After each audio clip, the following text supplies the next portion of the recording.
Mon cher Gaston adoré, je te prie de m'excuser pour mon absence un peu prolongée, mais je crois bien que j'ai attrapé le virus du Sud et que je ne pourrai pas être de retour à Paris avant la semaine prochaine.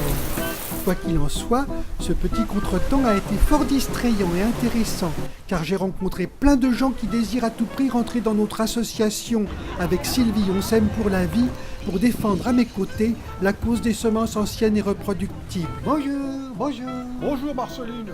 Je rêve peut-être, mais toujours est-il que j'ai déjà récolté 5 nouvelles adhésions, dont celle de Bibiche, une amie de Sylvie que j'ai retrouvée chez Sénéquier, ainsi que celle d'un Anglais rencontré au Sub alors que j'admirais les bateaux qui participaient au voile de Saint-Tropez, et notamment Ikra, un vieux gréement qui en septembre 1981 était sûr d'être plus rapide sur l'eau que Pride, un Swan 44.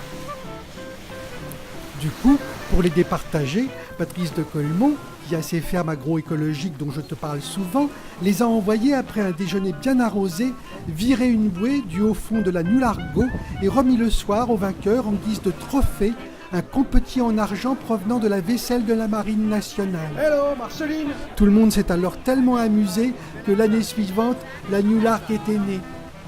Si aujourd'hui Patrice ne s'en occupe plus, il continue cependant à s'amuser en organisant la Club 55 Cup, qui est un défi entre deux voiliers. Cette année, c'est Savannah qui a gagné contre Genia 5.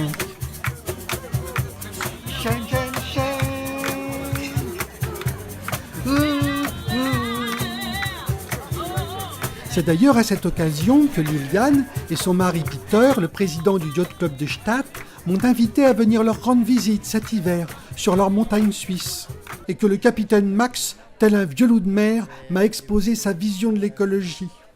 Alors il y a quelque chose que je vais te répéter, puisque on est dans les légumes.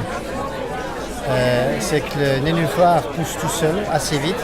C'est pas un légume, mais c'est quand même une plante qui se développe sur un étang. Il a besoin de l'eau et de l'air pour se développer.